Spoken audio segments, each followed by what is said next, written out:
Kate hands in hands with Sophie in new role while empty-handed Meg snubbed in Queen's funeral. Kate and Sophie, the Countess of Wessex, looked somber as they stared at the Queen's imperial state crown in Westminster Hall. Her Majesty was brought to Westminster Hall in a procession from Buckingham Palace.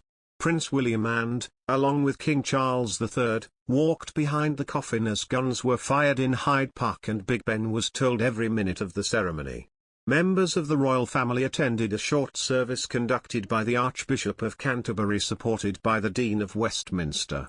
The Princess of Wales paid tribute to the Queen at the procession as she wore the late monarch's very own diamond and pearl leaf brooch, featuring a trio of pearls at the center of a pave-set leaf. The Queen was spotted wearing it on a yellow dress back in 1999, in Seoul, South Korea, but it had been passed on to Kate as she wore it for a visit to Belgium. Kate also donned a pair of pearl earrings that were previously owned by Princess Diana. Pearls are often worn for mourning periods.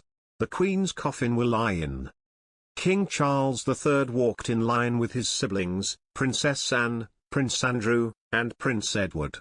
The Archbishop of Canterbury then read the opening prayer, which the King led the royals in reciting. The family stood silently for the short service that the late monarch had put together with the Church of England before she died aged 96. Sophie Wessex, 57, stood in Kate during the service, as she appeared to hold back tears as her husband, Prince Edward, stood alongside his siblings. Sophie was reportedly very close to her mother-in-law and has been noted as the monarch's favourite family member after she married the Earl of Wessex. The mother of two was dressed in all black and looked deep in thought as she arrived at Westminster Hall. Sophie Wessex looked sombre as she joined the Queen's funeral procession this afternoon alongside Meghan Markle. Prince Edward's wife, 57, followed in a car and sat beside the Duchess of Sussex, 41, as the late monarch's body was moved from Buckingham Palace to Westminster Hall, where she will lie in state until her funeral on Monday 19. Sophie was very close to her mother-in-law and has been noted as the monarch's favourite family member after she married Prince Edward.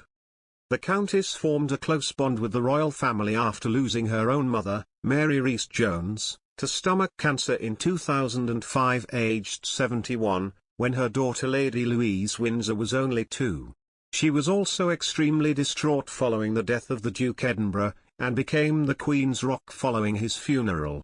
Speaking in June last year, royal expert Duncan Larkham told The Sun, "Sophie has emerged as the Queen's unlikely rock as the monarch adjusts to life without Prince Philip." Prince Edward's wife has, according to sources, made it her personal mission to ensure Her Majesty is fully supported by the family. Since the Duke's death in April, Sophie has driven the 10 miles from her Bagshot Park home to Windsor Castle every few days and most weekends to spend socially distanced time with Her Majesty. For the days she couldn't make it to see the Queen in person, the Countess made a point of calling her mother-in-law at least once a day. Members of the royal family accompanied the late monarch on foot on the journey to Westminster Hall this afternoon, where hundreds of thousands of people are expected to pay their respects after queuing for hours. Charles, the Prince of Wales and the Duke of Sussex, along with the Duke of York, the Princess Royal and the Earl of Wessex formed part of the procession. Anne's son Peter Phillips and her husband Vice Admiral Sir Tim Lawrence also walked behind the procession, as well as the Duke of Gloucester and the Earl of Snowdon. More than 1 million people are expected to queue in central London for up to 35 hours to walk past her casket, but experts believe only 400,000 will make it inside, meaning 600,000 people will be left disappointed.